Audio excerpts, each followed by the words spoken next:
Welcome to the Holistic Wealth and Health Podcast. Your co-hosts, Jason Smith and Bryan Bibbo, will inspire and teach you how to prosper in your mind, body, and spirit, not just your financial life. Joining forces with field experts, Jason and Bryan are here to help you focus on what matters most in your life, living well. Welcome to the Holistic Wealth and Health Podcast. I am your host, Jason Smith, and I'm here with my co-host, Bryan Bibbo.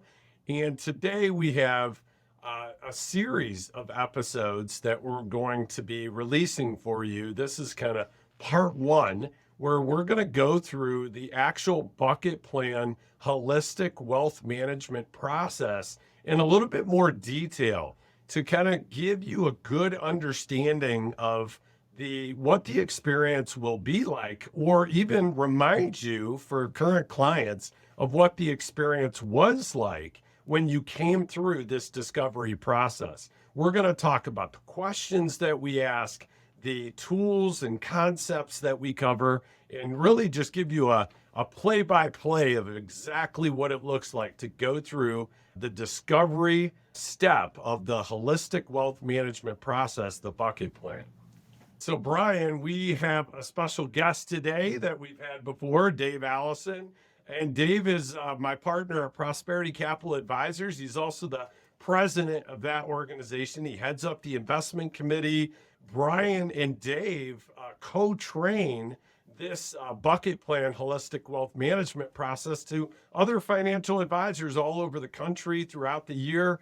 They do that together. And so Dave is an amazing resource for us because at J.L. Smith, Prosperity Capital Advisors is an extension of us. It's like our back office. When you're a financial advisor, when you're a fiduciary, you are under the governing body of the SEC, and you have to have a registered investment advisory firm, which is what Prosperity Capital Advisors is, that basically handles compliance supervision. They also do all our trading and reporting, and they do our portfolio management. They do quite a bit in the back office to help J.L. Smith stay focused on serving clients. And so, Dave, welcome, and thanks for joining us today. Yeah, thanks for having me. Looking forward to today's episode. All right, let's get into it. This is going to be a lot of fun. We've not done anything like this before, so this is going to be kind of our first time doing this. Now, when I say we've not done this before, we've not sat down, the three of us, and had a dialogue where we walked through what somebody would experience as they go through discovery, right? As they go through the full holistic wealth management process. Of course, we'll be recording the other design, delivery, and then dedicated. But this is going to be really neat, I think, because the current clients are going to have flashbacks, right, of the experience they went through and the value that they received by going through the process. And I think then other listeners who are not yet clients are going to have a really good insight into exactly what's going to happen when they come in for their discovery meeting. So how do you guys want to get this started? How about I give you the opportunity to just kind of big picture talk about what's the purpose of discovery? What would you say the purpose of why we do discovery before we get into the meat of it? Yeah, I'll kind of kick things off, Bryan, if you want. Please. Yeah, so, I have a buddy who always kind of gives a quote. He says, personal finance is more personal than it is finance. And so I think that the core of discovery is that, there's so many different ways that we help clients, whether it's financial planning, and even in the realm of financial planning, it could be income planning for somebody getting ready to retire. It could be goals-based planning for a younger client. We do asset management. We do tax management. We do protection planning, legacy planning. All these different disciplines is part of a holistic process. And so for me, the value of discovery is learning all about what's most important to the client right now so that we can tailor a specific plan, ideas, and recommendations that align with the challenges, the concerns, the priorities, and the things that are on the minds of our clients. Yeah, and I think, you put yourself in the client's shoes and you're walking in to see a financial advisor, and maybe it's the first time they've seen a financial advisor, or maybe they previously had one along the way, but there has to be a little of that thought. And I hear this a lot. It's like, did I save enough? Did I accumulate? Because what are you doing? You're going in there and maybe you're 50, 60 years of age, and you're bringing in everything you've done in your life, right? You're showing an individual everything you've accomplished in your life. And Dave, I think you said it best, is like with finance, it's not really talked about. Do you talk to your neighbor about your finances? No. Right. It's in America, it's just a little bit of a kind of feng shui thing where it's not too talked about. So as those clients walk into the office, it's kind of a little unsettling. And what we're really trying to do in this first phase of the holistic process, the discovery phase, is understand what's in people's minds, what's in their hearts. What is their goals? What do they want to accomplish? I mean, I think that's the most important thing. And it's us getting to know them. They might have seen us before, whether it be on another podcast like this one, or we've done an in-person workshop, or they've seen us virtually, or maybe they were even referred to us from friends, but it's still that little bit of angst there too. And we're meeting them for the first time, right? So it's like, where's the common ground here? Where's the common ground? How can I get to know these people a little bit better? Because at the end of the day, everyone's situation is different, right? Your situation is different than mine. Dave's different than ours. So at the end of the day, it's like, how can we provide value? And as a financial fiduciary, we just want to make sure is what is in their minds, what's in their heart, and how can we address that and really provide that value? Yeah. What's funny is you said that, Bryan. I had a flashback. You know, I was saying like current clients will have a flashback of like the experience they had. I've mentioned this before, I'm a client of the firm. And so through the years, I mean, I had my own bucket plan and of course, family estate organizer, and I had a written financial plan and all those things, you know, put in place on my own. But then I decided, as Bryan, a number of years ago, to actually go through the process with Holly and I, my wife. And I remember, like, it's the weirdest thing, right? I'm the owner of the firm, but like our co-owner, but ultimately, like I was a little bit almost nervous going into discovery. Like it was like, this is weird. Like, why am I feeling a little nervous to go into this meeting? So I think you hit the nail on the head of the feelings that can happen. I think one of the weirdest things out there is like telling a stranger how much money you make, how much money you've accumulated. Like to Bryan's point, that is kind of taboo in America to talk about. But the reality of it is this is what we do day in and day out to help people make the right decisions. And so it is. And Bryan, you're dead on with that point. I mean, it takes a lot of strength too to go in there and be vulnerable of like mistakes you've made. And I think that's probably why I was a little nervous going in there with Holly, because I was like the shoemaker's kid. I'd cobbled together, you know what I mean? But my shoes were not like perfectly shined, right? And so I had components of a really strong holistic plan in place, but I knew there was gaps, and that's why I wanted to go through the process and actually be treated exactly like a client of the firm many years ago. So I think there was a little bit of like that vulnerability that I had to be willing to go in there and admit, like, these are things I don't really have in place that I should already. Don't feel too bad. I mean, how many times have you gone to a doctor and looked at that doctor and been like, ooh, you're in bad health? So, you know, don't feel too bad as a financial advisor not having your total financial house in order. At least you were wise enough to realize that you turned it over to the firm now to have accountability in your own plan and really kind of have somebody proactively doing it full time for you. Yeah, no, and I think it's a culture thing too. It's like, there's always that mentality of like keeping up with the Joneses, and you see someone else from the outside and his perception, and you're making a judgment, and then you go see this individual. Did I do enough? Did I save enough? What mistakes did I make along the way?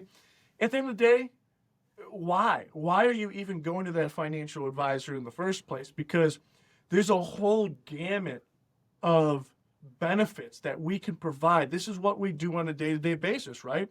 So when you think about this, is maybe you've saved greatly along the way, but how do I get the money at most out tax efficiently? There's so many different things that as an individual, if this isn't your expertise, how much more value that there is working with another individual or a firm that can provide that type of value. So I'm just trying to talk people over that hurdle of like, ooh, I think we got everyone's like blood pressure up talking about walking into our offices. And now I'm trying to calm it down a little bit, saying that there's a purpose for this, there's a why, and there's a whole amount of value that we can provide. The why piece is so important though, Brian, because like, again, now I'm just in this mode thinking about the experience Holly and I had. There were two major whys that I had. Number one, I knew there were I's that weren't dotted, T's that weren't crossed, and I wanted to shore it up, right? Now I had a desire to do that. Number two, though, is Holly was not in the know as much as she should have been, right? Yeah. I had said, like, God forbid if something unexpected happened to me. And Holly would, like, obviously we have you guys and we have a firm. We have all these resources, but even me, I was a little nervous. Like, she's going to be a little in the dark though. She is not as well informed as she really needs to be able to step in and make good decisions. 'Cause at the end of the day, they are her decisions. Yes, she's going to trust you and Dave and Chad and others that she'll rely on, but she needs to know what's going on. Well, and Jason, I just want to share, like, that's such an important topic, because oftentimes when a client books this discover meeting with me, they might have one of the two spouses that's the primary financial decision maker. And maybe that spouse wants to come into the meeting by themselves. And we don't mandate that our clients do anything. At the end of the day, it's their life, it's their money, it's their decisions. But we highly, highly encourage both spouses to be present in this discover meeting, because it helps get the two of them on the same page as to what their goals are, what their objectives are, what they have, where they might have gaps in their existing plan.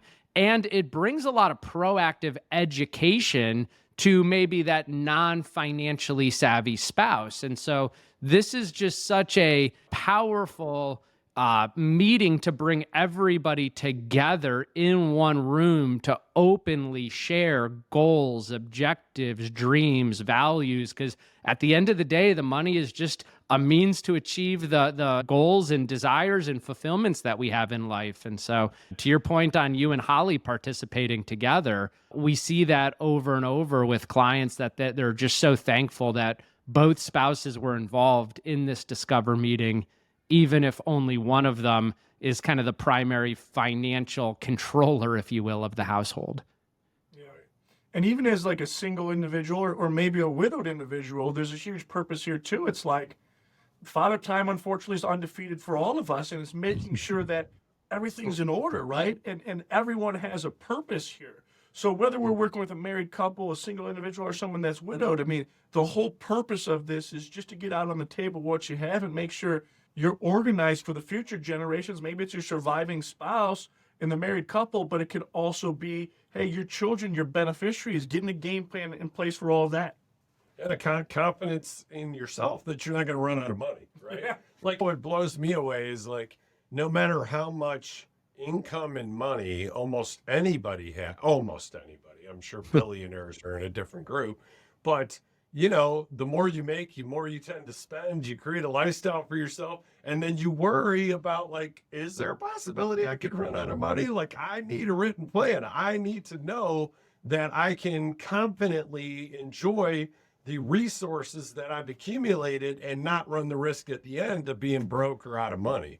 All right, so let's dive into the meat of this, and the first kind of thing that we do, right, when we sit down with a new potential relationship as we're meeting them for the first time, is we want to make sure that we feel like that person, and I think within 5 minutes, that you could know, like, and trust that person, right? Like, that you actually want to have a relationship, or you could see yourself having a relationship with that person. And I think that's both sides, right? Like, the advisor has to have a desire to have a relationship with those people or that person sitting across from them. And then it's the same way on the other side. Those people need to want to have or could see themselves having a relationship with that advisor. And that's the first and most important thing. Like, if you're not going to make that connection, or you feel like there's just not an alignment, you're just better off to really cordially end the meeting sooner rather than later, because you're just wasting your own time, spending the time in there just being cordial for an hour or so, and really maybe after 5, 10, 15 minutes. And Dave, I'll kind of speak for the both of us here, as we see a lot of clients in both our firms, is when we talk to those individuals and try to find a common ground, I care about, Dave cares about where they're going to be 10, 20, 30 years from now. So when they walk in there, it's not just about the money that they've accumulated and everything else. It's like, if we're going to go down this path and create this long-term relationship, I want to make sure your family is taken care of. You're taken care of in the best and the worst case scenarios. Like, I have a vested well-being in those individuals that are coming in. It's just not a financial transaction.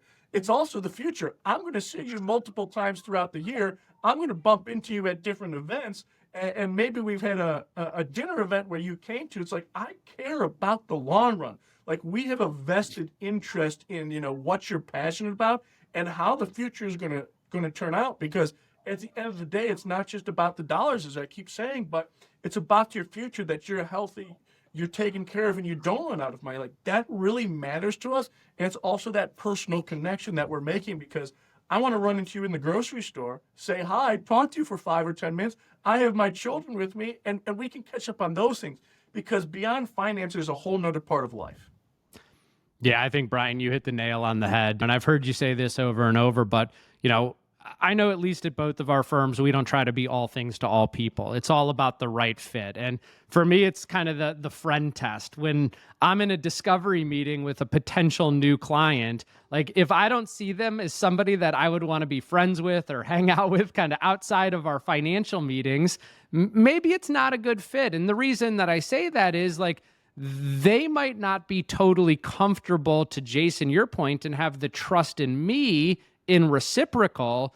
And if they're not open and have complete trust and faith in working with us or engaging with us, we're not going to be able to help them and maximize the value that we could provide to them. It's like, if you go to the doctor and you only tell the doctor a couple of the symptoms, they can't properly diagnose you. And we're the same way. Like, I love when we have really meaningful engagements with our clients where they tell us everything, because whether we can fix it or provide a solution or a recommendation or not, at least we're just another friendly ear to listen and be able to be a sounding board and give them some perspective. And so I think, as if anybody's listening to this that hasn't actually hired one of our firms yet, I think that's the most important thing for you to evaluate in the Discover meeting too, is if you're meeting with Bryan, if you're meeting with me, if you're meeting with any of the advisors on the teams of the firms that you're working with, like,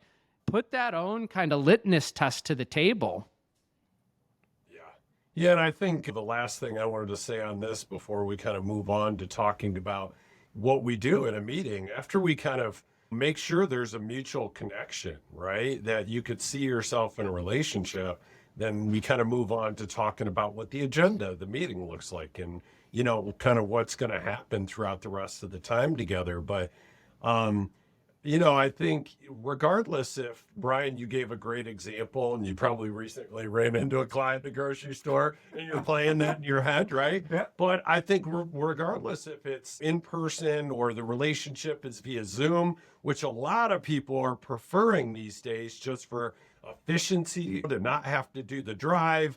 And so much of the world has just gone this way of operating via Zoom or via phone and over camera, over meetings. Regardless of which way, going back to, like, you just need to see yourself, know that you're going to enjoy the time you spend with that person. That's the first most important thing in that first 5 to 15 minutes, is make sure that this is somebody that when you do get back on a Zoom or get in person or run into them in a grocery store, you're going to enjoy seeing and spending time in talking to that person. All right, let's talk about the agenda next. So Dave, tell me about, like, as somebody comes in and sits down and you've done that first part that we just talked about, and now you're going into kind of the rest of getting into the meat of the meeting, right? The first thing that we do is we talk about kind of setting up the agenda, right? Making sure that we cover the things that are most important to them and making sure that we follow our process to kind of dot the I's, cross the T's, so they have total clarity of what it's going to look like going forward.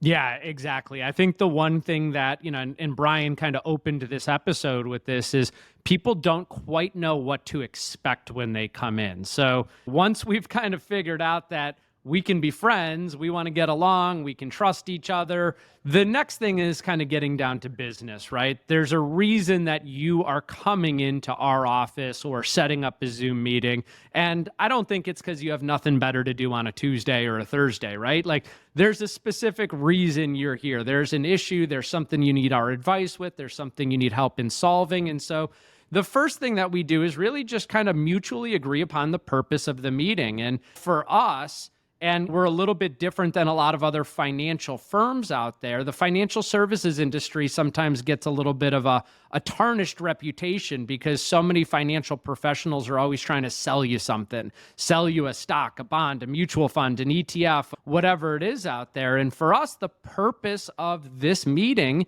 is just to get to know each other. It's to learn about your goals and objectives and the resources you've accumulated and the planning work that you've done thus far.